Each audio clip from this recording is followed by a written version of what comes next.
बच्चों ये साफ बातें हैं, कति स्पष्ट है, 100% सत्य है, 200%, 1000% सत्य है। पर यह आत्मा क्यों ना मानती, ये मन ना मानने देता।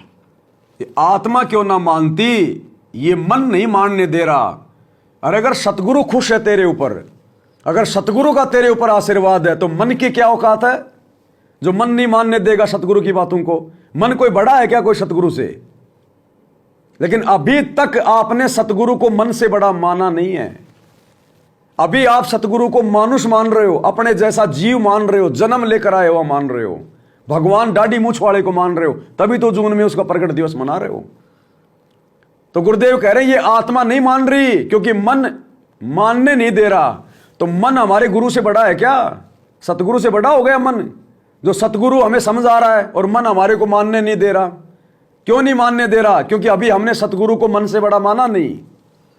जिस दिन हम सतगुरु को मन से बड़ा मान लेंगे, और मन से बड़ा कब मानेंगे? जब सतगुरु को ही एकमात्र कबीर मानेंगे।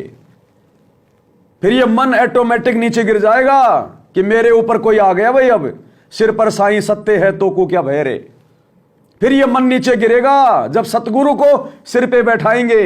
अभी तो हमने इस मन को सिर पे बैठा रखा है। मन यानी काल, अभी तो हम काल प्रेरित हैं। अरे बच्चे पैदा करने की प्रबल प्रेरणा, संभोग करने की ये प्रबल प्रेरणा कौन पैदा करता है? सतगुरु करेगा या मन करेगा? रजोगुण से प्रभावित कौन करेगा? स्त्री संभोग के लिए हमें कौन प्रेरित करेगा? रमेणी करने के लिए आपको कौन प्रेरित करेगा? सतगुरु या मन? क्योंकि बकवाद किसको चाहिए, संभोग क्रिया किसको चाहिए, कर्म किसको फुड़वाने? मन ने। तो अभी तक तो आप स्त्री भोग में लगे हुए हो, कामी क्रोधी लालची बने हुए हो, आप तो काल के अधीन हो। भक्ति कर रहे हो सतगुरु की और सिर पे रख के चल रहे हो अपने मन को, काल को। शाम ढलती नहीं अपनी पत्नी के कमरे में चला जाता है रंगरेलियां मनाने के लिए भगत होकर। तो तू तो मन के अधीन है। तेरे घर में दरबार लग रहा है सतगुरु का, भक्ति कर रहा तू सतगुरु की, और रात को भोजन तू तैयार कर रहा उस काल का। अरे भोजन तैयार कर रहा तू काल का, विषय वासना में पड़ के, काम क्रोध लोभ लालच में पड़ के, और भक्ति कर रहा तू सतगुरु की। तो मन कैसे मानने देगा फिर? इसलिए गुरुजी कह रहे हैं बच्चों ये सारी बातें सत्य हैं, 2000% सत्य हैं, लेकिन आत्मा नहीं मान रही। क्यों? क्योंकि मन नहीं मानने दे रहा। क्योंकि अभी हमने मन को राजा बना रखा है। जिस दिन अपने सतगुरु को राजा बना लोगे, अपना बाप बना लोगे, उस दिन सतगुरु सिर पे हाथ रखेगा। वो हाथ अपना रख दे सिर पर जिसने मान गुरु को बाप लिया। तो अभी तक संगत ने काल को अपना बाप मान रखा है। भले सार नाम ले लिया, सार शब्द ले लिया, लेकिन अभी तक काल को अपना बाप मान रखा है। शाम ढलते ही काल आदेश देता, चल भाई एक कमरे में दोनों चलो, मेरा भोजन तैयार करो। अब एक तरफ तो वो गुरु का भगत ओम ओम ओम ओम वो ब्रह्मा जी का जाप कर रहा है, और दूसरी तरफ रात को रजोगुण में जाके और ब्रह्मा जी का कर्जा चढ़ा रहा है। तो कितना ही ओम ओम करता रहे, तेरा होम बनेगा होम। अरे एक तरफ तो हम लोग किसी से जो है मतलब नौकरी कर रहे हैं किसी की, कि भाई मेरे को जो है कर्जा उतारना है, और दूसरी तरफ हम उसे और कर्जा ले रहे हैं, और कर्जा ले रहे हैं। तो जिंदगी भर कमाते रहना, तेरा उधार कभी चुकेगा नहीं। तो एक तरफ तो हम लोग ब्रह्मा जी का जाप कर रहे हैं सारा दिन लेके मड़ा ओम ओम ओम ओम ओम ओम ओम, और रात को होते ही हैं फिर ब्रह्मा जी वाले उसी काम में चले जाते हैं। तो कर्जा उतरेगा कैसे? दिन को तू कर्जा उतार रहा है ओम ओम करके, रात को संभोग करके तू उसका कर्जा चढ़ा रहा है, तो कर्जदार ही रहेगा। इसलिए ये मन नहीं मानने दे रहा, क्योंकि अभी मन राजा बना हुआ है। अभी मन राजा है, तेरा गुरु राजा नहीं बना अभी तेरे लिए। ये तत्व ज्ञान है, तत्व ज्ञान। इसलिए गुरुजी कहते हैं कामी क्रोधी लालची इनसे भक्ति ना होए। इसका मतलब अभी आप सतगुरु से उपदेश लेने के बाद भी अगर काम वासना में हो तो आप भक्ति नहीं कर रहे। साफ कह दिया गुरु ने, कामी क्रोधी लालची इनसे भक्ति ना होए। ये कर ही नहीं सकते भक्ति, चाहे कितना नाम ले लो, कितनी आरती कर लो, इनकी भक्ति बनेगी नहीं, भक्ति धन इनका जुड़ेगा ही नहीं। तो भैया क्या करोगे फिर? समय थोड़ा बच रहा है, फिर कब छोड़ोगे? मरने के बाद तो सभी छोड़ते हैं।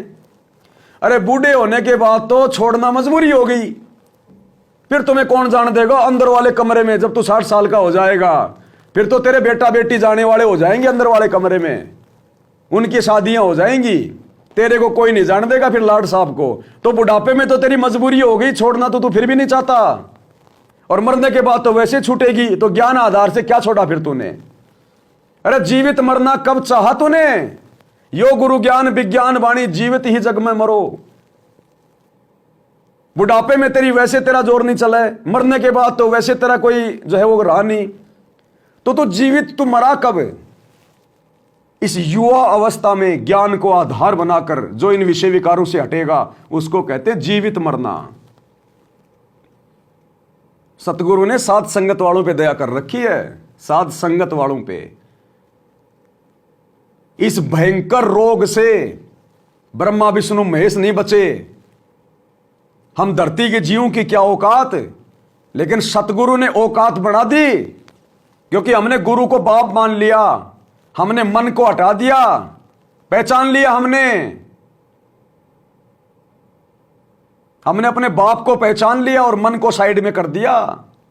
अपने बाप से भीख मांगते, प्रार्थना करते हैं, रोजाना उनके चरण दबाते, यही प्रार्थना करते हैं गुरुजी दया करना, मार देना, लेकिन अब काल की मार में मत डालना, अब विषय वासना में मत डालना, रजोगुण में मत डालना। परमात्मा बड़ी मुश्किल से इस बीमारी से पीछा छूटा है। सतगुरु मन में भी नहीं आने देता, मन में भी। उसको कहते हैं सतगुरु, सतगुरु की पावर, जीवित मार देगा सतगुरु, लेकिन मारेगा उसी को जो मरना चाहेगा।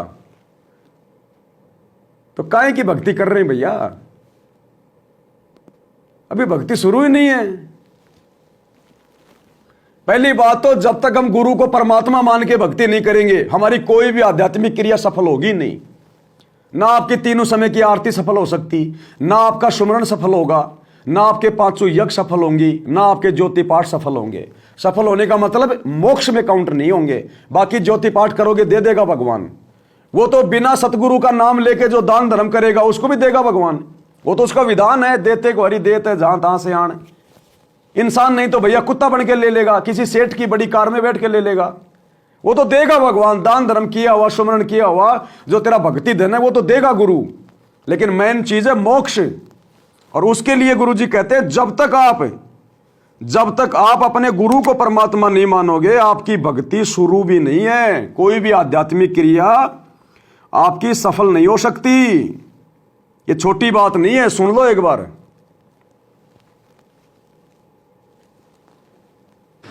इसी प्रकार ये भक्ति आध्यात्मिक परमात्मा प्राप्ति रूपी जो प्रश्न है, ये क्वेश्चन है, ये क्वेश्चन है, इसको हल करने के लिए, इसको सोल्व करने के लिए आपने इस दास को भगवान मानना पड़ेगा, तब आपकी आध्यात्मिक क्रियाएं सफल होंगी। क्लियर?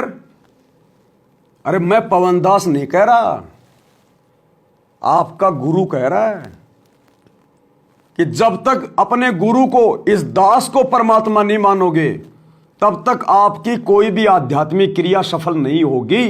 एक बार फिर सुन लो। इसी प्रकार ये भक्ति आध्यात्मिक परमात्मा प्राप्ति रूपी जो प्रश्न है, ये क्वेश्चन है, ये क्वेश्चन है, इसको हल करने के लिए, इसको सोल्व करने के लिए आपने इस दास को भगवान मानना पड़ेगा, तब आपकी आध्यात्मिक क्रियाएं सफल होंगी। अब हमारी आध्यात्मिक क्रिया कौन सी है भाई, जिनको हमने सफल करना है? हमारे तीनों समय के नित्य नियम, सुबह का नित्य नियम, दोपहर की रामायणी, शाम की संध्या आरती हमारी आध्यात्मिक क्रिया है। प्रथम मंत्र का जाप करना, सतनाम का जाप करना, ये हमारी आध्यात्मिक क्रिया है। जिसको सतगुरु से सार नाम मिला है वो भी आध्यात्मिक क्रिया है, उसका सुमरण करना। 5 यज्ञ करना हमारी आध्यात्मिक क्रिया है। और गुरु जी कह रहे हैं जब तक गुरु को परमात्मा नहीं मानोगे, आपकी आध्यात्मिक क्रिया सफल ही नहीं होगी। अरे तो गुरु को परमात्मा मान कहां रही संगत? संगत तो दाढ़ी मूछ वाले को मान रही है परमात्मा, तभी तो जून के महीने में उसका कबीर प्रकट दिवस मना रही है, क्योंकि प्रकट तो भगवान होता है। अगर अपने गुरु को संगत परमात्मा मानती तो सतगुरु का प्रकट दिवस मनाती। लेकिन सतगुरु तो का कोई प्रकट दिवस है ही नहीं। सतगुरु का प्रकट दिवस तो केवल सत्सेवक मना रहे हैं। 8 सितंबर को सतगुरु प्रकट दिवस है, तो वो लाखों की संगत, सतलोक आश्रम वाली गुरु जी का परिवार, ये गुरु को परमात्मा मान ही नहीं रहे। तो बताओ फिर उनकी आध्यात्मिक क्रिया सफल कैसे होंगी? क्या तुम्हारा गुरु झूठा है? अगर तुम्हें लगता है कि हमारी आध्यात्मिक क्रिया सफल हो रही है, तो फिर तुम्हारा गुरु झूठा हो गया, जो कह रहा है कि गुरु को परमात्मा माने बिना आध्यात्मिक क्रिया सफल नहीं हो सकती। और जब तक तुम उस दाढ़ी मूंछ वाले कबीर को परमात्मा मान के उसका प्रकट दिवस मनाओगे, तब तक ये माना ही नहीं जा सकता कि तुमने गुरु को परमात्मा मान लिया, क्योंकि प्रकट तो एक ही होता है, दो नहीं होते। तो या तो सतगुरु रामपाल जी हैं या फिर वो कबीर, दो में से एक का मनाना पड़ेगा।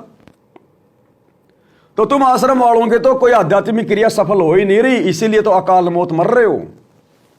इसीलिए तो तुम्हारे अंदर काल सिर पे बैठ के कुप्रेरणा कर रहा है, तुम्हें राजनेताओं की रैलियों में भेज रहा है, गुंडों की सीबीआई जांच में भेज रहा है, जाटों के आरक्षण में भेज रहा है, जाटों की धर्मशाला बनवा रहा है, स्टेडियम बनवा रहा है, तुम्हारे कर्म फोड़ रहा है। क्यों? क्योंकि अभी तक तुमने गुरु को परमात्मा नहीं माना, जिस कारण तुम्हारी कोई भी आध्यात्मिक क्रिया सफल नहीं हो रही, तुम्हारी भक्ति नहीं बन रही। केवल सत्सेवक मनाते हैं सतगुरु प्रकट दिवस 8 सितंबर को। इसके अलावा कोई बौद्ध दिवस, कोई निर्वाण दिवस, कोई कबीर प्रकट दिवस कुछ नहीं मनाते। केवल एक दिन 8 सितंबर का साल में, और कुछ नहीं। और रोजाना गुरु को परमात्मा मान के गीता अध्याय 3 श्लोक 13 के अनुसार भोग लगा रहे हैं। इसलिए हमारी प्रत्येक आध्यात्मिक क्रियाएं सफल हो रही है। सतगुरु पल पल हमारे साथ में है। इसलिए श्री ब्रह्मा जी का प्रभाव सत्सेवकों पे नहीं हो रहा, श्री विष्णु जी का प्रभाव सत्सेवकों पे नहीं हो रहा, शंकर जी का प्रभाव सत्सेवकों पे नहीं हो रहा। सतगुरु ने उनको दूर बैठा दिया कि खबरदार अगर मेरे भक्तों की तरफ देखा तो अब इनका कनेक्शन मेरे से जुड़ गया है, तुम्हारे से कोई लेना देना नहीं है। इसलिए युवा 25-25 साल के, 30-30 साल के भक्तों ने, जो पहले धर्म पत्नी थी अब धर्म की बहन बन गई, और खुशी खुशी, कोई दबाव में नहीं, जल्दबाजी में नहीं, ज्ञान को समझकर, अपने आत्म कल्याण के चिंता को लेकर आपस में दोनों ने विचार करके कि भगत जी बाढ़ में जाए ये भोग विलास, बाढ़ में जाए बच्चे पैदा करने की फैक्ट्री। मेरा जन्म कोई बच्चे पैदा करने के लिए थोड़ी हुआ है। ये दुनिया पड़ी जो सतगुरु की भक्ति नहीं कर रही, ये करती रहेगी। ये काल के लिए भोजन तैयार, मैं क्यों अपनी कोख से काल के लिए भोजन तैयार करूं? अरे इंसान क्यों पैदा होते हैं? काल के भोजन के लिए। तो मैं क्यों तैयार करूं? मैंने क्या ठेका ले रखा है? वो पार नहीं हुआ तो काल का भोजन ही बनेगा ना। और क्या गारंटी है? सतगुरु कहीं और भेज देगा। अगर उसको पार करना होगा, जन्म देना होगा, तो मैं क्यों सिर में दर्द लूं? सतगुरु समर्थ है, मैं क्यों जबरदस्ती मेरी भक्ति में बाधा करूं? आज अगर मैंने उसको पैदा भी कर दिया, गारंटी है उसके संस्कार क्या है, मेरे संस्कार क्या है? सतगुरु ने कहीं और पैदा कर देगा। सतगुरु तो समर्थ है, मेरे गर्भ में ना भेज के किसी और में भेज देगा। और वो पैदा होके मेरे को देगा क्या? वो तो लेगा ही लेगा, मेरा समय छीनेगा। जिस समय की कीमत कितनी बताई गुरु ने। अरे बच्चा पैदा हो गया, 8-10 साल तक तो खून पिएगा, आपका खून। रातों आपको सोने नहीं देगा, सुमरण नहीं करने देगा। कभी बीमार हो गया, कभी ये हो गया, कभी डॉक्टर के जाओ, कभी लैट्रिन कर दिया, कभी पेशाब कर दिया। रात को 2 घंटे रो रहा है, सुमरण नहीं करने दे रहा, शांति से सोने नहीं दे रहा। रात को लेट सोओगे, सुबह उठोगे कैसे? वो देगा क्या वो बच्चा आपको? वो तो पिछला ऋण संबंधी है, तो नुकसान ही नुकसान है। और वर्तमान में वो बच्चा पैदा करने के लिए तुम अपना कितना पदार्थ खराब करोगे, कितना तुम अपना वो जो है वो पदार्थ को जो है वो खराब करोगे, कितनी जीव हत्या करोगे। ज्ञान गंगा पुस्तक पढ़ी है, गुरु ने साफ साफ लिख रखा है, अनावश्यक भोग विलास एक हत्या के बराबर है। अगर आप लोग ये अनावश्यक भोग विलास करते हो, एक बच्चे की हत्या के समान है, एक बच्चे की हत्या के समान है। तो बताओ क्या कर रहे हैं फिर हम भाई बहन? अरे असंख्यों जन्म हमने हिजड़ों की भूमिका निभाई है, हम हिजड़े भी रह चुके हैं। अरे इस जन्म को ये सोच लो मैं हिजड़ा हूं, बस मेरा मोक्ष हो जाए, इससे ज्यादा क्या चाहिए मुझे। और बचा कितना जीवन है, आधा तो गया, आधे से ज्यादा तो गया। और 10-20 साल में तुम कौन से कुंभकर्ण पैदा कर दोगे? अरे तुम कौन से कुंभकर्ण पैदा कर जाओगे? तो भैया ये विचार करने की बात है। तत्व ज्ञान है, गुरु खुल के नहीं बताएगा। गुरु नहीं कहेगा कि तुम बच्चे पैदा मत करो, तुम रमणीय मत करो, क्योंकि गुरु अपने बेटे के खिलाफ नहीं जाएगा, काल के खिलाफ। क्योंकि गुरु ने खुद कहा है कि तू रोजाना 1 लाख मनुष्य शरीरधारी सूक्ष्म शरीर की वासना खाएगा। तो सतगुरु कैसे अपने बच्चे का भोजन बंद कर देगा? सतगुरु अपने बेटे के खिलाफ नहीं जाएगा। सतगुरु ने जब उसको सतलोक से निकाला, पूरा एग्रीमेंट हो गया था, और सतगुरु ने कहा था कि मैं तेरे किसी भी कार्य में कोई दखलंदाजी नहीं करूंगा, आज के बाद तू जो मर्जी करना। इसलिए सतगुरु काल के कार्य में कोई दखलंदाजी नहीं करेगा, आके अपना ज्ञान समझाएगा। अब सतगुरु ये थोड़ी कहेगा कि तुम बच्चे पैदा मत करो, बच्चों तुम रमणीय मत करो। तो बाप अपने बेटे का भोजन क्यों बंद करेगा? नहीं कर सकता। लेकिन ये ज्ञान समझा दिया कि भग भोग्या भग उपजय, भग से बचा न कोई, जय कोई भग से बचे, भगत कावे सोई। तो संकेत में समझा दिया। आग पड़ाई आपनी, हाथ दिए जल जाए, नारी पराई आपनी, भोगे सब कुछ जाए। संकेतों में समझा दिया। कामी क्रोधी लालची, इनसे भक्ति ना होए, भक्ति करे कोई सूरमा, जात वर्ण कुल खोए। संकेतों में समझा दिया कि बेटा ये काम अच्छा नहीं है, काल तुम्हारा सत्यानाश करवा रहा है, मेरी आत्माओं का स्त्री और पुरुष बना के तुम्हें रजोगुण में डाल के। अब सतगुरु इससे ज्यादा कुछ नहीं कहेगा। इसलिए कहते हैं शब्द सैन सतगुरु की पहचान है, वो पावे अटल सुहाग रे। तो अगर अपने सतगुरु को प्राप्त करना है, विषय वासनाओं से दूर हटना है, तो भाई संकेतों को समझो। और संकेत समझ में आएंगे या तो साध संगति से जुड़ने से, या साध संगति के वीडियो देखने से। बाकी सतगुरु भी दया नहीं करेगा, मेहर नहीं करेगा। देख लो इन आश्रमों में टोल के टोल जा रहे हैं, एक भी ऐसा नहीं है जो उनके कुकर्मों के खिलाफ बोल सके। जो आश्रम वालों के कुकर्मों के खिलाफ, जो कि सरेआम गुरु के ज्ञान के विरुद्ध हो रहा है, कोई भी माई का लाल ये आवाज उठाने वाला नहीं है कि यारो भगत जी आपने मिट्टी की बैल क्यों बनाई, मिट्टी की गाय क्यों बनाई, आपने गेट पे खड़ी कर दी 2-3 गाय आपने अंदर खड़ी कर दी। ये मिट्टी की गाय क्यों बना रहे हो यार? हमें क्या मतलब है? क्यों भक्तों का जो हमल की पैसा बर्बाद किया जा रहा है? क्या देगी ये मिट्टी की गाय तुम्हें? इसको देख के अपना समय बर्बाद करोगे, दूध थोड़ी देगी ये। सरेआम दान की बर्बादी। लेकिन फिर भी कोई माई का लाल बोलने को तैयार नहीं है। वो जेसीपी से खोद खोद के मिट्टी धनाना आश्रम में पहाड़ बना दिए, कबीर का झोपड़ा बना दिया, झोपड़े के पीछे मिट्टी का पहाड़ बना दिया। कोई माई का लाल बोलने को तैयार नहीं है कि भगत जी आप ये क्या कर रहे हो? क्या जरूरत थी ये पहाड़ वाड़ बनाने की हमारे को? ये पहाड़ देखने से हमारा मोक्ष होगा क्या? ये कबीर जी का झोपड़ा बनाने की क्या जरूरत थी? जब गुरु जी ने कह दिया कि परमात्मा 650 साल पहले जुलाई का काम करते थे, खलास, गुरु जी ने कह दिया फाइनल। अब ये बना के क्यों दिखा रहे हो? इसको देखने से क्या मिलेगा? हमारा समय तो बर्बाद होगा। ये क्या बना दिया भगत जी आपने? जुलाओं का कुआं, क्या मतलब इसका? बेचारा कोई बच्चा इसमें गिर जाएगा, उल्टा नुकसान होगा। क्यों देखना हमें जुलाओं का कुआं? आजकल तो कुएं वैसे बंद हो गए, हमें क्या लेना देना कुओं से? क्यों पैसा बर्बाद कर दिया इसमें भक्तों का? इसमें कितनी चींटियां पड़ेंगी, कितने जीव पड़ेगा इसमें, बेचारे वो मरेंगे। लहर तोरा तालाब बना दिया, एक नंगा कबीर छोटा सा बच्चा उस पर तैर रहा है, पानी भर दिया, गड्ढा खोद दिया, पैसा बर्बाद कर दिया। क्या मतलब है? डूब के मरना उसमें? अरे गुरुजी ने बताया वो गलत है क्या कि परमात्मा लहर तरा तालाब में आए थे? ये देखने से हमें ज्यादा विश्वास होगा क्या? गुरु ने बोला उसमें विश्वास नहीं है। अब इतना ही सब कुछ कर दिया तो एक काल भी बना दो। गुरुजी तो ये भी कहते हैं काल है, ओछा माथा है, काला शरीर है, लंबे लंबे दांत हैं, एक काल भी बना दो 100-200 फुट का। जब इतना ही कर रहे हो तो एक काल और बना दो ताकि दुनिया को विश्वास हो कि हां काल भी होता है। कोई माई का लाल बोलने को तैयार नहीं है, कोई माई का लाल। क्यों? क्योंकि सिर पे सबके काल बैठा है, सतगुरु नहीं है। सतगुरु होता तो लोग सवाल करते। इसलिए परमात्मा कहते अंधे की बात गई अंधे ने, ये मार्ग कौन बतासी, जग सारा रोग यारे जिन सतगुरु वैद न जाना। तो सौभाग्य भाई चंद आत्माओं का धरती पर सतसेवकों का, जिन्होंने सतगुरु के आशीर्वाद से सतगुरु को पहचान लिया, क्योंकि पहचान भी सतगुरु स्वयं करवाता है, जीव की औकात नहीं है। तो भैया ये ट्रेनिंग सेंटर है साध संगति, यहां तो खरी खरी बातें बताई जाती हैं। यहां पर कामी क्रोधी लोभी लालची वाली बातें नहीं है, या कोई यारी दोस्ती रिश्तेदारी नहीं है, पक्षपात नहीं है। यहां जो भी बताया जाएगा खरी खरी।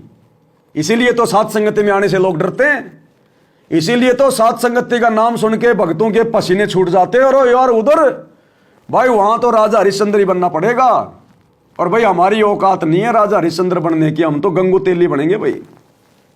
जाओ फिर गंगू तेली बनना तो तुम गंगू तेली बन के रहो उधर, अंत में तुम्हारा तेल ही निकलेगा, फिर तेल ही। तो भाई और बहनों, वीडियो बहुत लंबा है, 1 घंटा 9 मिनट का है, अभी केवल 8-9 मिनट ही हुई है। हम आराम से बढ़ेंगे, जल्दबाजी नहीं है, क्योंकि रात को भी वीडियो बनाना पड़ता है 2-2.5 घंटे रोजाना। जीने की राह पुस्तक के ऊपर लाइव चल रहे हैं 8 बजे, और फिर भैया सुमरण भी करना पड़ता है। तीनों समय की आरती भी विधि विधान से करनी पड़ती हैं, दिन में कम से कम, ज़्यादा भी नहीं तो। अब देख लो परमात्मा की कितनी बड़ी मेहर है, दया है। जो भाई बहन कहते हैं हमारे को सुमरण के लिए समय नहीं मिलता, दास से परमात्मा दिन में वीडियो बनवा रहे हैं 2-2.5 घंटे रात को वीडियो बनता है। तीनों समय की आरती दास बिल्कुल उसी हिसाब से करता है, क्योंकि मैं नहीं करूंगा तो मेरे शब्दों का किसी पे असर नहीं होगा। उसके बाद कम से कम दास बैठकर 1 से 1.5 घंटे रोजाना परमात्मा का सुमरण करता है, 1 से 1.5 घंटे कम से कम बैठ के, बाकी तो चलता रहता है। फिर छोटा मोटा कोई और भी सेवा है इधर उधर की, कोई मार्केट की, कोई बाजार की, सत्संग भी सुनने होते हैं, नहाना धोना भी होता है, खाना भी होता है। तो जो भाई बहन ये कहते हैं हमसे होता नहीं, होता क्यों नहीं भैया, करना पड़ेगा। सतगुरु से प्रार्थना करो, भीख मांगो, समय देगा भगवान, खूब समय देगा। दास आराम से 6-7 घंटे सोता भी है, भले सुबह 3 बजे सोता है या 4 बजे सोता है, लेकिन 5-6 घंटे की नींद भी लेता है, और परमात्मा सारी क्रिया करवा रहे हैं, कोई दिक्कत नहीं है। कई ये कहेंगे भगत जी हम तो धंधा करते हैं, तो मैं क्या कर रहा हूं, मैं यहां कोई भीख मांग रहा हूं क्या? ये धंधा नहीं है क्या? ये दुनिया का सबसे बड़ा धंधा है। अरे ये दुनिया की सबसे बड़ी धंधा है, सबसे बड़ा बिजनेस है ये। अपनी आत्मा का कल्याण है, और हजारों लाखों के लिए वीडियो बना रहे, इससे बड़ा कोई धंधा है दुनिया में? बाकी तो बेकार है। तुम जो कर रहे हो धंधा नहीं है, वो बेकार है। अपने पेट के लिए कर रहे हो, दास से परमात्मा पूरी दुनिया के लिए करवा रहा है। तुम अगर अपने धंधे में 8 घंटे का टाइम देते हो, तो मैं परमात्मा की सेवा में दे रहा हूं 8 घंटे का टाइम, बात वही है। अरे वीडियो बना के 8-9 घंटे का समय देके फिर भी तो सुमरण कर रहा हूं, तीनों समय की आरती कर रहा हूं। मैं अगर वीडियो बना के अपने भाई, मैं अगर वीडियो बना के अपने जो अमल के धंधे में समय दे रहा हूं, तुम अपनी रोजी रोटी में समय दे रहे हो, बात वही है। धंधा तुम भी उतना कर रहे हो, धंधा मैं भी उतना कर रहा हूं, उसके बाद तीनों समय की आरती, अपना सुमरण भी हो रहा है, तो आप भी कर सकते हो भैया, कोई बड़ी बात नहीं है। लेकिन सतगुरु से प्रार्थना करनी पड़ेगी, विनती करनी पड़ेगी, तब जाके सतगुरु दया बख्शेगा।